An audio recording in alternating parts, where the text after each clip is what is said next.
Now that we're following the Dead-Eye Joe route, let's do Stage 3 proper, and instead of the alternate ending, we're going to go for Neumann Cascade, which is the proper third boss. By the way, someone told me that Geyser is actually the Australian name of Contra, so my Grandpa Geyser joke from before didn't really work, so to that person I have to say... Anyway, I decided to switch things up just to try beating this whole stage with Weapon C. The bad homing at the beginning of the motorcycle thing makes it a bit hard, but, you know, pretty easy. There's a safe spot there, too, as Brownie, if you hang out in the lower right and just shoot left with the upgraded A button, or A weapon. So, yeah. You just have to take this part a little slower because of these bouncing robots, because if you let them bounce and shoot at you again, the rate's a little off, it's a little tricky. You know, one thing I will say, too, to Hardcore's credit, you certainly destroy a lot more cars than in Contra 3. It was just the one before, but that was a very nice car in Contra 3. Here they were just kind of junky. So, I don't know. Anyway, more crows out of nowhere. And we face this boss again, which, again, is nothing really interesting. One of the things I will say, though, Hardcore has pretty incredible music for the Genesis. Someone described it as one of the few Genesis games that doesn't have fart music, which a term I've never heard before, but yeah, I knew instantly what they were talking about, so yeah, I'll say that. It does have very good music for a Genesis game. I still hate the whole change weapons with weapon change and fire together, and though you can get around it with a 6-button controller, it's still a toggle as opposed to holding down the button like in Contra 3, and I just don't really like that. But whatever, it's not really Hardcore's fault. Genesis only had 3 buttons. You can see I'm having a little trouble here with these turrets, just because the homing is a little wonky on the... I call it a Morning Star. I've seen people call it Brownie's yo-yo attack, which I guess is alright.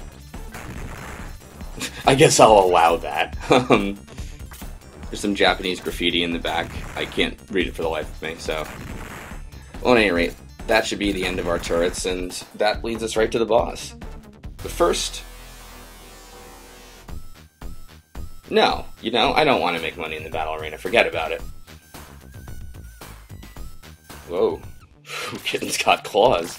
Alright, so now that we're on to the boss, let's, By the way, if you do try to climb up there again, the game doesn't let you do it a second time, so you only get one shot at the battle arena, friends. And here's our hacker, who, again, doesn't really look a lot like Sprite, but... Oh, what the...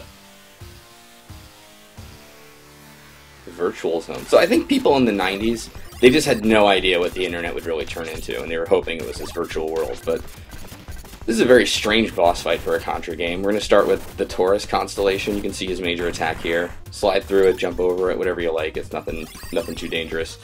Next up we have Sagittarius. He has one homing arrow he'll shoot, and it moves a little erratically. I think he'll let him get one shot off. Yeah, so it's a little tricky to dodge. I say just use the A weapon and kind of wave it over him so he doesn't even get a chance to get it out. And the next one I think is the hardest part of this whole boss fight, which is Gemini. And the reason is because the two Gemini twins, they move independently of each other and sort of randomly, but then they'll eventually come together and do this attack that's similar to the Contra 3 Alien Queen boss. As long as you stay away from them, you know, it's not too bad. I'm hitting them, come on. I'm sorry, it's the virtual zone. So anyway, now for the real boss. And again, this is a silly thing, which I've never seen before in a Contra game. And there's that oddly shaped attack again. But anyway, I think it's a very creative boss, and it's kind of neat. I like the idea behind it. Someone noted that the producer of this game also worked on Sparkster, Rocket Knight Adventures, and I could totally see that because there's a definite like aesthetic feel between both games. Anyway, Brownie fits right between those tank shots to just back up. He never goes all the way left, so you can always dodge that. Dodge the tank running over you, that is. The helicopter's a little trickier. If you stand under it, the landing gear shoots downward, and then it's got a little propeller blade attack. And that's it, really. You know, it's a very weird boss for a Contra game. It doesn't quite fit with some of the other stuff, but, you know, I kind of appreciate it. Must have been a bitch to program all that.